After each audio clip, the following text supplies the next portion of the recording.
Hey everyone, welcome back. Before we get started with the stories, I wanted to thank another narrator, Booze and Booze, for helping me out with the stories. This is a collaboration video, so be sure to check out his channel as well once you finish listening. I'll have the link to his channel in the description and in a pinned comment. Without any more further interruptions, let's get started with these spooky stories. And remember to always stay hungry. For reference, I'm a 25-year-old female and I live with my 26-year-old boyfriend. We've been living in our apartment close to about 10 months now, and when my boyfriend goes to work, I'm always home alone until he gets back. He works different shifts, and on this particular day, he had worked from 12:15 to 9:15. I'm a stay-at-home girlfriend because I have kidney failure and I'm on dialysis waiting for a kidney transplant. So unfortunately, I'm too sick to work. While he's gone, I do my part with cooking and cleaning and taking care of our dogs. This was pretty recent.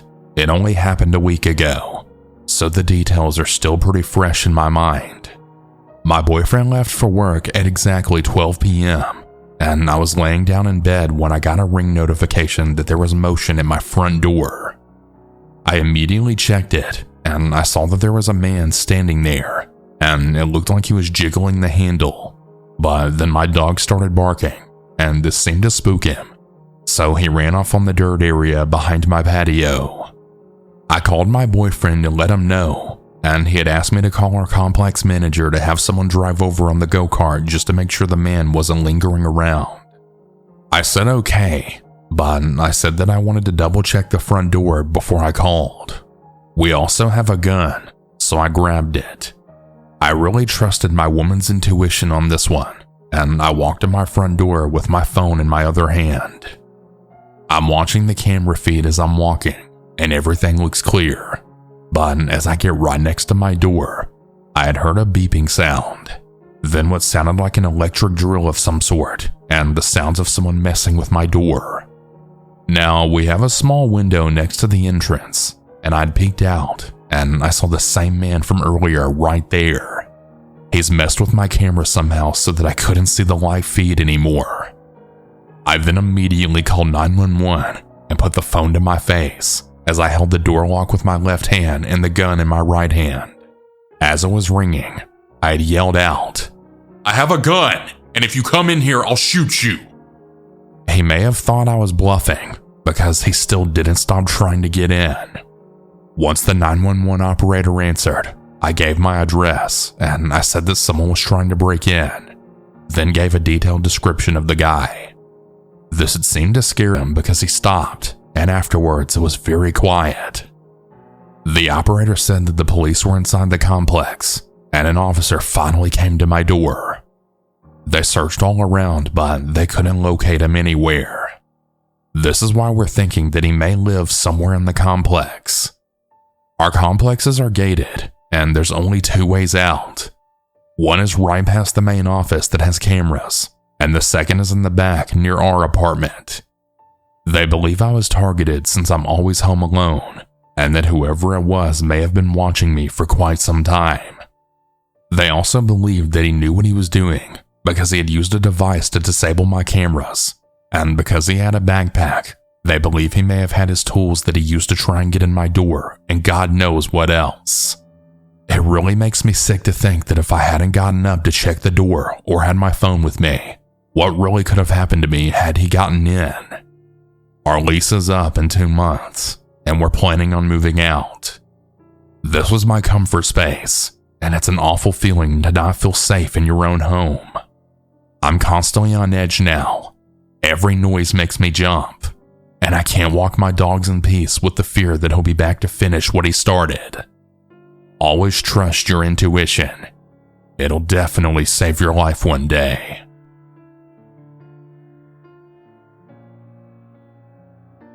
So I'm a 33-year-old female. When I was 25, I had lived with a roommate who I'll call Justin in a rural small town in the Shenandoah Mountains in Virginia. My room was on the main floor, and there was also a bathroom right beside it that I had claimed for myself. Justin's room and bathroom was upstairs. Well, the house was updated and nice, but there was a strange design flaw, at least in my opinion. A window in the first floor bathroom that was inside the shower. It was about 2 foot tall or so, and maybe about 1 foot across. If you were standing in the shower facing the shower head, the window would be on your right side. The bottom ledge started right at butt level and went up to like a little past my shoulders. So hopefully you get the idea of what exactly this would look like. So obviously this was unsettling, being that everyone outside can see into the shower from the side of your house, and if you were in the shower they would be able to see your naked body no problem. Well, I had this frosted glass stick-on stuff that I had really hoped would obscure the image from the outside to just look like shadows if someone really was looking in. So anyways, I was always uncomfortable with showering at night because it was just so creepy to think that someone outside could see my shadow showering. Well, there was a really snowy day right after the new year, which led us to being home all day because work was closed. Justin had gone to his girlfriend's house. I'd spent most of the day alone watching Netflix in bed, and I ended up falling asleep at some point. When I woke up, it was already dark outside, and I still needed to shower for work the next day. My bathroom's on the first floor, remember that. Even though I hated showering at night, I needed to, so I just got in and started showering. Less than 5 minutes go by, and I hear a loud slap on the window from inside the shower. It sounded just like that, a literal slap from a hand. My heart then fell into my guts, and I just froze. Listening, there was yet another hard slap. I backed up backwards to the end of the tub where the window wouldn't be able to see anything, and I listened. Water still running. I had heard what sounded like 2 human hands trying to push up on the window. I grabbed my towel and got out of the shower, but had left the water still running. I then stood up in the bathroom to see what was going to happen next. Looking back, I don't know why it never occurred to me to leave the bathroom or get my phone and then immediately call 911. It was almost like I was not believing someone would actually be out there slapping on the window then trying to push it open. Again, it sounded like another attempt with 2 hands trying to push the window upwards. Then like 3 or so thuds on the wall leading towards the back of the house. Right at that point, I went to get my phone and called Justin. I told him what happened, and I asked if he was trying to prank me. He said no, and that he was still at his girlfriend's house, and confirmed with FaceTime. He then told me to call 911. So I hung up and called 911, saying that I'm home alone and that I think someone's trying to break in. They sent 3 officers. There was fresh snowfall on the ground, remember that. They had an officer talking to me while the other 2 checked around the outside of the house and the yard. They came in and told me that they didn't find anyone there, but also that there were no tracks whatsoever in the snow on the sides of the house or the backyard. They were confused, and so was I. But I know what I heard. The fact that there weren't any tracks outside in the snow leaves me unsettled to the core. I still have no answers to this day. I still have no idea who or what was slapping the window that night, and it really gives me the creeps.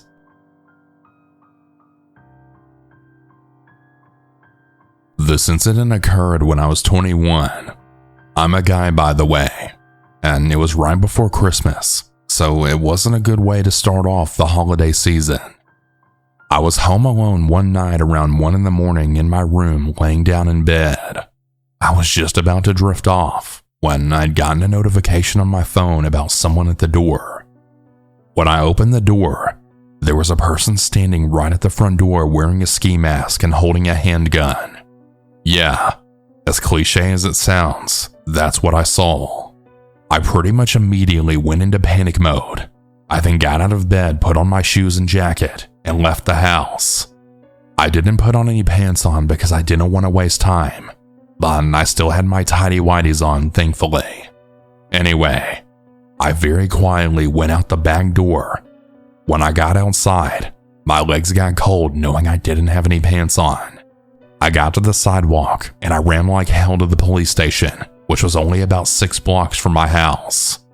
When I arrived at the police station, I had found a cop and explained the situation to him. He said that he'd drop me home to take a look. So I got inside with him with his patrol car, and he drove me to my house.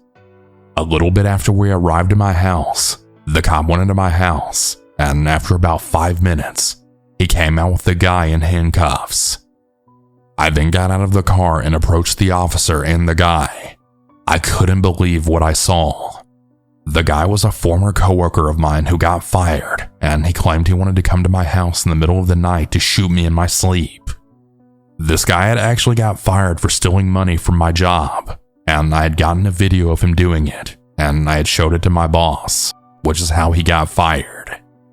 He said he would get revenge the next time he saw me, but I ended up filing a restraining order against him so that he can no longer approach me.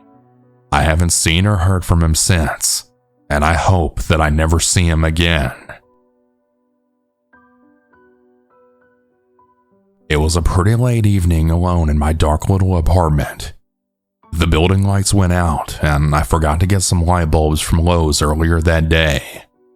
So once nighttime came, I had really kicked myself, and I said I would go straight to the store in the morning for bulbs.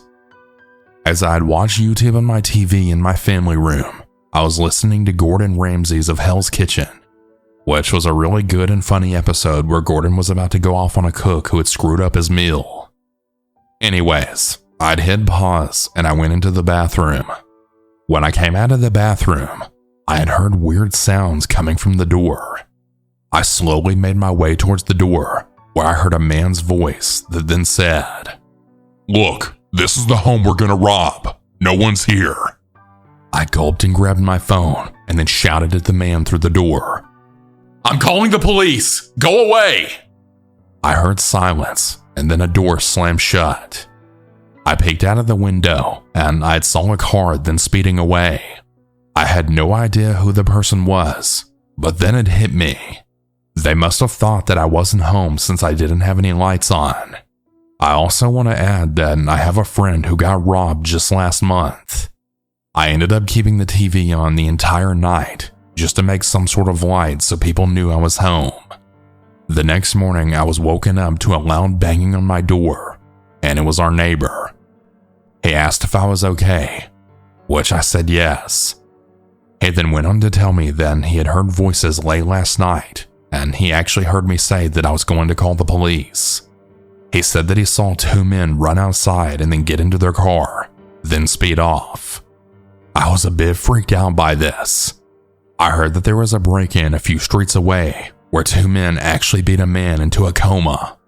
I'm not really sure if those 2 men were the same 2 men who were at my house or not, but I'm really glad that I never found out. And I'm glad that I yelled at them before they broke in and did God knows what, and who knows what would have happened. To the 2 men who attempted to break into my home, I'm really glad that you didn't achieve what you planned to do. Stay safe out there, everyone, and watch your backs.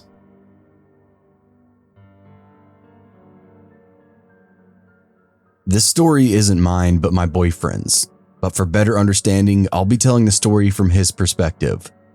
It's also quite short, but I hope you enjoy it anyway. Through my whole childhood, I was often left home alone because both my parents were working almost all the time during the day and night. For some time, they were even working in a different country, so they had to travel for hours to get to their workplace and then home.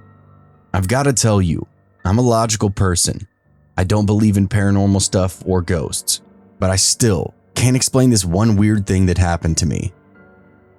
I was all by myself one day, as usual, sitting on the sofa in my living room just chilling. We were living in a 2-story flat, on the highest floor of this building, so downstairs was just a big living room with a kitchen that was only separated by a wall.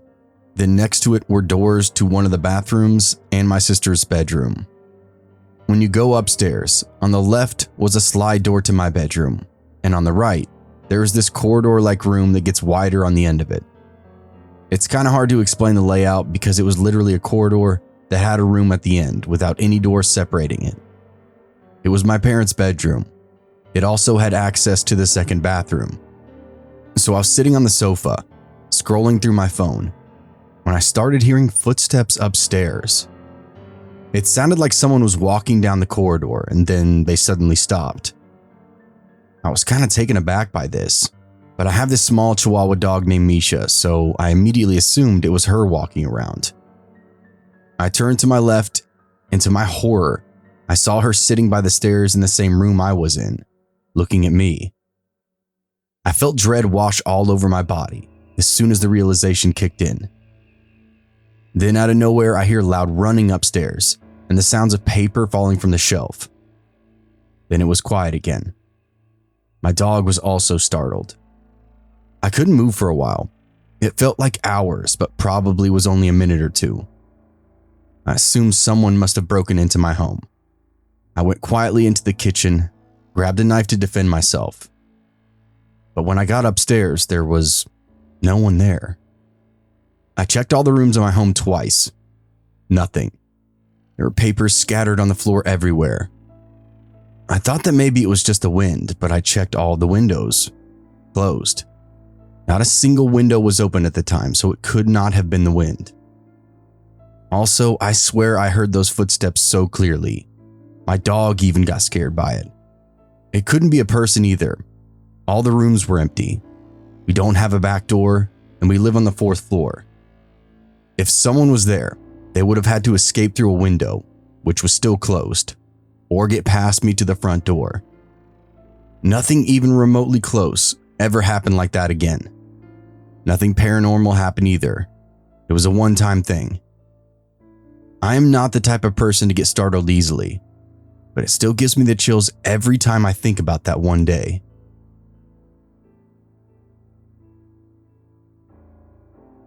So this happened to me a few years ago in April, and I still can't shake off how terrifying and strange it really was. So I was home alone, getting ready for my college class that morning, and I opened up my blinds to let some natural light in. I glanced out my window to see a man in his mid-30s, wearing a baseball cap, roaming around my property with his hands on his hips, walking with a lot of weird confidence. Our yard is kind of like a cliff, and it looks over onto 5 acres of property down below. I live in the Pacific Northwest, so it's a pretty scenic view. I was really confused and thought maybe it was a worker that my mom had hired for our renovations on the house, admiring the view. I'm a little bit uncomfortable at this point because the dude walks to the side of my house out of view. I head upstairs to see him now roaming around my front yard and driveway, looking at things, checking out the house, etc. He still hasn't seen me at this point. I call my dad and ask him if we've hired anyone to come by the house, and he says that not that he knows of. Tells me he's going to call my mom and ask her, and then call me back. As I'm waiting for the call, I notice this strange dude's car. It's a white Honda with no license plates, just parked parallel to my front door. The man still has not seen me yet. He's still wandering around. So I take this opportunity to remember that we have a security system, and I arm it. So if he does try to break in, it would immediately alert the police. If this was some sort of professional or worker, he would have rang my doorbell or at least knocked. He didn't either. Just then I get a call back from my dad saying neither him or my mom have hired anyone to come by today, and that I need to call our local police immediately. I went downstairs after making sure to lock every door and window upstairs and called my city's police station. I explained to a woman on the other end what's happening, and she decides that she's not going to send an officer out and instead gives me a number to call their emergency dispatch line and told me to talk to them. I call the number she gave me and I immediately get an automated message saying, "Thank you for calling my town's name non-emergency hotline. Nobody is available to take your call right now. If this is an emergency, please hang up and dial 911. At this point, I'm really irritated because 15 minutes has passed and this weird dude is still lurking around my house while I'm home alone. And apparently, that wasn't enough to warrant an emergency to the lady I called at my local police department. I hung up and decided to call 911. After getting in touch with the 911 operator, I was asked a series of questions about his appearance before they would even alert officers near me and start heading toward my house. The whole thing seemed really weird. Nobody was in a hurry to have officers come up to my place when I was a younger girl home alone with a strange man. I asked the officer if I could stay on the line with her when she finally, after what seemed like forever, alerted the police to come where I was. She agreed, and I went back upstairs to check on the weird guy. And he's now sitting inside his unplated Honda, either listening to a radio show extremely loudly or on a phone call with someone through his car. It was a very prominent, loud male voice coming from his car. Then all of a sudden, I hear the tone you hear when someone hangs up on you, and the operator was no longer on the line. I was really confused when my thoughts were interrupted by an unrecognized phone number calling me. I assumed it was the operator calling back, so I pick up. Instead, I was greeted by a really creepy heavy breathing. I'm not sure who it was, but it really freaked me out. I hung up immediately and dialed back 911. Up until this point, I'd been pretty calm, but that phone call put me in a complete panic mode. I got on the phone with another operator who already knew my situation and address before I could even explain it to her. She said the cops were on their way. 20 minutes had passed at this point. The dude is still here in his car, and the cops aren't. Keep in mind, I live in a smaller town, so there's absolutely no reason why it should take the cops this long to get here. Finally, the guy is leaving my driveway, right as the police are pulling in. They stop him and ask him a few questions. A cop then comes to my door, hands me a sketchy-looking flyer saying, it was just a landscaper. He said he had an appointment. I was really relieved and irritated that it was just a dude my mom had hired. Until I realized that it wasn't. I called my mom back and said, the cops said it was just a landscaper that you hired and he had an appointment. My mom replies to me with, I can assure you we never hired a landscaper. We don't even need one. Hey everyone, I hope you all enjoyed these stories. If you ever want to submit your own, you can do so at southerncannibal.com. Have a good night everyone, and remember to always stay